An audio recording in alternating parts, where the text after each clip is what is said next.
청취자께서 보내주신 자료 말이죠. 정말 흥미롭게 잘 봤습니다. 이게 성경이 말하는 소망에 대한 어떤 강연 녹취록이었는데 특히 갈라디아서 4장 19절 너희 속에 그리스도의 형상이 이루어지기까지 이 구절 있잖아요.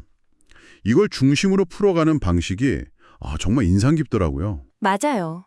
그 부분이 참 신선했죠. 보통 우리가 소망이라고 하면 그냥 막연하게 미래에 좋은 일을 기다리는 그런 감정 정도로 생각하기 쉽잖아요. 네, 그렇죠. 근데 이 자료는 그걸 훨씬 더 구체적이고 뭐랄까 역동적인 개념으로 설명하고 있었어요. 보이지 않는 소망이 우리 안에서 형성된다는 이 표현. 바로 그 부분이요. 네, 이 역설적인 표현이 오늘 우리가 함께 깊이 파고들어 볼 핵심 주제가 되는 거죠. 잠깐만요. 근데 이게 시작부터 벌써 좀 모순처럼 들리는데요? 모순이요? 네. 성경 로마서에서도 보이는 소망이 소망이 아니다 이렇게 말하잖아요. 말 그대로 보이지 않는 걸 바라는 게 소망인데 그게 우리 안에서 형성된다니요? 아하, 형성된다는 건 결국 언젠가는 어떤 형태를 갖추고 보이게 된다는 뜻이잖아요. 그렇죠. 보이지 않는 게 어떻게 형태를 가질 수 있는 건지 이 부분이 정말 궁금해지네요. 바로 그 지점이 이 강연의 아주 중요한 출발점이에요. 보이지 않는 것을 향한 믿음, 그리고 그것이 구체적인 형태로 만들어져 간다는 그 개념 사이의 긴장감. 긴장감이요? 네. 이 개념을 설명하려고 자료에서 되게 재밌는 비유를 들거든요. 바로 옛날의 펜팔 문화예요. 펜팔. 와, 진짜 오랜만에 들어보는 단어네요. 그렇죠. 저도 어릴 때 막 잡지 보고 펜팔 친구 구해서 편지 주고받고 그랬거든요. 얼굴 한 번 본 적 없는데 편지만으로 온갖 상상을 다 했죠. 네네. 상상 속에서는 거의 영화 배우였는데 네. 막상 사진을 교환하고 나니까 네, 그 뒤로는 연락이 좀 뜸해졌던 기억이 나네요. 다들 그런 경험 한 번쯤 있잖아요. 바로 그거예요. 보이지 않는 대상을 향해서 내 머릿속에서 막 이미지를 만들어내잖아요. 네, 그렇죠. 그게 소망의 초기 단계랑 비슷하다는 거죠. 근데 바울이 말하는 형성은 내가 상상으로 빚어내는 거랑은 차원이 좀 달라요. 다른 건가요? 네, 이 형성된다는 단어의 원어적 의미를 좀 파고들면 이게 멈춰있는 완성품이 아니에요. 끊임없이 움직이는 일종의 동적 평형 상태를 가리켜요. 동적 평형이요? 네, 조금 더 쉽게 설명해 주실 수 있을까요? 예를 들면 이런 거예요.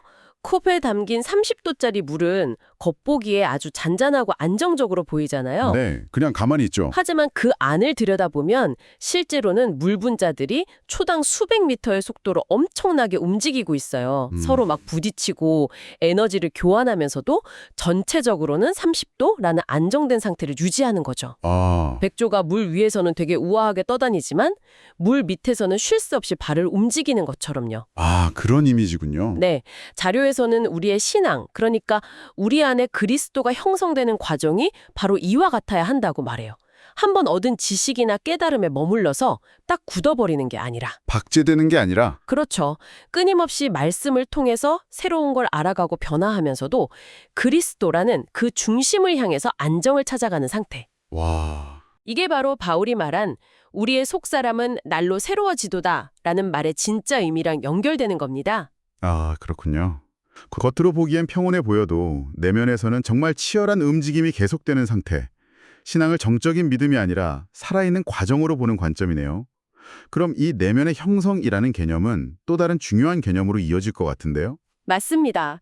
바로 하나님의 나라라는 개념으로 아주 자연스럽게 이어지죠. 역시. 예수님께서 바리새인들한테 하나님의 나라는 너희 안에 있느니라 라고 말씀하셨잖아요. 네, 그렇죠. 이 두 구절, 너희 속에 그리스도가 형성된다 랑 하나님의 나라는 너희 안에 있다. 이걸 딱 연결하면 결국 우리 안에 그리스도가 형성되어가는 그 역동적인 상태가 곧 하나님 나라라는 결론에 이르게 되는 거죠. 영토도 국민도 주권도 없는 나라라. 솔직히 처음 들었을 땐 좀 막연하게 느껴지거든요. 그냥 내 마음속의 평화 같은 추상적인 개념으로만 생각하기 쉽고요. 네, 그럴 수 있죠. 이걸 어떻게 좀 더 피부에 와닿게 이해할 수 있을까요? 바로 그 지점에서 자료가 정말 무릎을 탁 치게 만드는 비유를 들더라고요. 뭔가요? 전혀 예상치 못한 분야인데 바로 K컬처 현상이에요. K컬처요? 한류 말씀이시죠? 아니, 그게 하나님 나라랑 무슨 관련이 있을까요? 한번 생각해 보세요. 우리가 K-팝, K-드라마, K-푸드라고 할 때 그 K는 뭘 의미할까요? 대한민국이라는 특정 영토나 한국 국적을 가진 사람만 가리키는 게 아니잖아요. 아, 그렇네요. 예를 들어서 감독이나 배우가 한국계 캐나다인이고 제작사는 미국 자본, 유통 플랫폼은 넷플릭스라 해도 전 세계 사람들은 그걸 그냥 한국의 문화로 자연스럽게 받아들이거든요. 맞아요. 최근에 인기 있었던 드라마 파친코만 봐도 그렇네요. 바로 그거죠. 다국적 자본이랑 배우들이 참여했지만 그 안에 담긴 어떤 한국적인 정서, 뭐 한이나 정 같은 그런 정신을 모두가 느끼고 공감하잖아요. 아, 이제 이해가 되네요. K라는 건 땅이나 혈통 같은 물리적인 경계가 아니라 그 안에 담겨있는 고유한 정신, 어떤 문화적 정체성을 의미하는 거군요. 정확합니다. 그래서 사람들이 그 K라는 정체성을 경험하려고 한국어를 배우고 한국에 찾아오기도 하고요. 바로 그거예요. 마찬가지로 하나님의 나라 역시 어떤 지리적 위치나 특정 민족 공동체가 아니라는 거죠. 우리 안에 그리스도라는 본질적인 정체성이 형성될 때 아, 그때 비로소 우리는 국적이나 인종에 상관없이 하나님 나라의 백성이 되는 겁니다. 그 정체성을 가진 사람들이 모이는 곳이 바로 하나님 나라가 임재하는 현장이 되는 거고요. 와, 물리적인 왕국이 아니라 보이지 않는 정신적 왕국이라는 통찰. 정말 현대적이고 탁월한 비유네요. 그렇죠. 알겠습니다. 우리 안에 그리스도가 형성되는 것이 곧 하나님 나라라는 역동적인 개념, 정말 흥미롭네요. 근데 문득 이런 생각이 들어요. 왜 많은 사람들이 이런 내면적이고 역동적인 개념보다 눈에 보이는 웅장한 건물이나 잘 짜인 의식, 정해진 직분 같은 거에 더 끌리는 걸까요? 이걸 받아들이기 어려워하는 근본적인 이유, 혹시 자료에서 짚어주나요? 네, 아주 날카롭게 지적합니다. 그 원인을 사람의 전통에서 찾아요. 사람의 전통이요? 그리고 가장 극적인 예시로 드는 인물이 바로 사도 바울 자신이에요. 바울은 스스로 내 조상의 전통에 대하여 더욱 열심히 있었다고 고백할 만큼 유대교 전통과 율법에 누구보다 철저했던 사람이었죠. 그렇죠. 바리새인 중에 바리새인이었으니까요. 근데 여기서 자료가 아주 중요한 점을 하나 짚고 넘어가요. 우리는 보통 바울이 유대교에서 기독교로 개종했다고 생각하잖아요. 네, 그렇게 알고 있죠. 근데 그게 정확한 표현이 아니라는 거예요. 사실 성경 어디에도 기독교라는 단어는 등장하지 않거든요. 정말요? 네. 그리스도인이라는 말은 사도행전에서 안디옥 사람들이 제자들을 처음 부른 일종의 별칭이었고요. 우리가 아는 제도화된 종교로서의 명칭, 즉 그리스도 교인, 크리스티아노스라는 용어는 신앙이 좀 조직화되기 시작한 서기 200년경 교부 터툴리안이 처음 사용한 말이라고 해요. 아, 그건 정말 몰랐던 사실이네요. 그럼 바울의 변화는 하나의 종교에서 다른 종교로 옮겨간 게 아니라는 거군요. 그렇죠. 바울의 변화는 전통을 따르던 삶에서 그리스도를 따르는 삶으로의 전환이었던 셈이죠. 바로 이 전통과 제도가 왜 문제가 될 수 있는지 자료는 마가복음 7장을 인용해서 설명합니다. 아, 그리고 예수님께서 바리새인들을 질책하시는 장면이죠? 맞습니다. 너희가 하나님의 계명은 버리고 사람의 전통을 지키느니라 라고 아주 강하게 말씀하시잖아요. 그렇다면 오늘날의 사람의 전통에 해당하는 예시로는 어떤 것들이 있을까요? 자료에서 좀 구체적으로 언급한 게 있었나요? 네, 오늘날의 정형화된 주일 예배 형식을 아주 조심스럽게 하지만 직접적인 예로 들고 있어요. 아, 예배 형식이요? 네, 순서에 따라서 사도신경 외우고 찬송가 부르고 대표기도 하고 설교 듣는 이런 익숙한 형식들 말이에요. 자료의 주장은 이런 형식 자체가 신약 성경에 딱 명시된 명령이 아니라는 거예요. 명령이 아니다. 네, 오히려 상당 부분 구약의 제사의식이나 후대의 교회가 만들어낸 전통에 기반하고 있다는 거죠. 사람들한테는 바로 그 정해진 예배 형식과 전통이 신앙을 유지하는 되게 중요한 뼈대가 되어주기도 하잖아요. 물론이죠. 매주 반복되는 그 의식을 통해서 안정감을 얻고 또 공동체의 소속감을 느끼기도 하고요. 자료는 그런 긍정적인 측면은 전혀 고려하지 않는 건가요? 아주 중요한 질문입니다.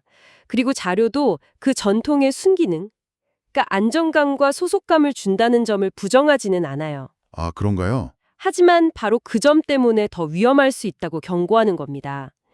골로새서 2장 8절을 보면 누가 철학과 헛된 속임수로 너희를 사로잡을까 주의하라고 하면서 이것은 사람의 전통과 세상의 초등 학문을 따름이요 그리스도를 따름이 아니니라 라고 명확하게 선을 긋고 있거든요. 아, 사람의 전통을 따르는 것과 그리스도를 따르는 것은 다른 길이다. 네, 별개의 길이라는 거죠. 전통에 주는 그 안정감과 익숙함에 안주하게 되면 더 이상 우리 안에서 그리스도를 알아가려는 그 치열한 노력을 하지 않게 될 수도 있다는 거예요. 마치 그 동적 평형 상태를 잃어버리고 네, 완전히 굳어버린 물처럼요. 그렇게 되면 전통이 오히려 하나님의 말씀을 무력하게 만들고 결국 우리 안에 그리스도가 형성되는 것을 방해하는 가장 큰 장애물이 될 수 있다. 이게 이 자료의 핵심적인 경고입니다. 전통이 오히려 본질을 가릴 수 있다는 경고는 충분히 이해가 됩니다. 근데 막상 그 모든 익숙한 틀을 다 벗어던진다고 생각하면 그래서 이제 뭘 어떻게 해야지 하는 막막함이 들 것 같거든요. 그렇죠. 막막하죠. 그냥 그리스도를 알아가라는 말은 너무 추상적이잖아요. 자료에서 그 막막함에 대한 구체적인 방향도 제시를 하나요? 물론입니다. 그 해답을 빌립보서 3장에서 찾고 있어요. 여기서 바울이 자신의 모든 배경, 율법의 의로는 흠이 없다고 자부했던 그 과거를 전부 배설물로 여긴다고 고백하죠. 네. 그 이유는 딱 하나. 내 주 그리스도 예수를 아는 지식이 가장 고상하기 때문이라고요. 아, 예수를 아는 지식, 결국 다시 지식으로 돌아가는군요. 근데 여기서 말하는 지식이 우리가 흔히 생각하는 학문적인 지식이나 정부의 축적과는 조금 결이 달라요. 아, 그런가요? 네, 자료는 바로 이 지점에서 하나님 나라는 말씀을 단순히 암기하거나 귀로 듣는 것을 넘어서 그 말씀이 내 삶과 인격 속에서 살아 움직이면서 진정으로 이해될 때 그때 우리 마음속에 임한다고 설명합니다. 머리로 아는 지식이 가슴으로 내려오는 그런. 맞습니다. 손과 발을 움직이게 하는 살아있는 알을 의미하는 거죠. 그렇다면 그 알미라는 것도 한 번 깨달으면 끝나는 완성형이 아니겠네요? 정확합니다. 바울 자신도 내가 이미 얻었다 함도 아니요, 온전히 이루었다 함도 아니라고 말하잖아요. 네, 그렇죠. 그는 계속해서 뒤에 있는 것은 잊어버리고 앞에 있는 것을 잡으려고 표대를 향하여 달려간다고 고백합니다. 이것이야말로 살아있는 신앙의 봉적 평형 상태를 가장 잘 보여주는 모습인 거죠. 끊임없이 나아가는 진행형의 여정, 이것이 바로 제도와 전통을 넘어 그리스도 자신을 따라가는 길이라고 자료는 힘주어 말하고 있습니다. 자, 오늘 정말 깊은 이야기를 나눈 것 같습니다. 보이지 않는 소망이라는 추상적인 개념에서 시작해서 우리 안에서 끊임없이 움직이면서 형성되는 그리스도라는 역동적인 과정으로. 네, 그리고 그게 곧 하나님 나라라는 개념으로 이어졌죠. 맞아요. 지리적 영토가 아닌 내면의 하나님 나라라는 것까지 살펴봤고요. 또 이 살아있는 과정을 방해할 수 있는 사람의 전통의 위험성을 경고하고 그 대안은 결국 그리스도를 알아가는 살아있는 지식을 향한 끊임없는 여정이라는 결론에 이르렀네요. 네, 오늘 우리가 함께 탐구한 내용의 핵심 흐름이라고 할 수 있겠습니다. 마지막으로 청취자 여러분께 생각해 볼 질문을 하나 던지면서 마무리하고 싶어요. 네, 좋습니다. 이 자료는요, 조직과 틀, 즉 사람의 전통에서 벗어나려는 새로운 시도들조차도 그 중심에 너희 속에 그리스도가 형성되어가는 이 본질이 빠져 있다면 결국 이름만 바뀐 또 다른 전통과 제도에 갇히게 될 뿐이라고 지적합니다. 그렇다면 질문은 이것입니다. 당신이 지금 붙잡고 있는 것은 조직과 제도가 주는 안정감과 소속감이라는 사람의 전통인가요? 아니면 때로는 불안하고 막막하게 느껴질지라도 당신 안에서 그리스도가 날마다 새롭게 형성되어가는 그 어렵고 힘든 그러나 살아있는 생명의 말씀 그 자체인가요?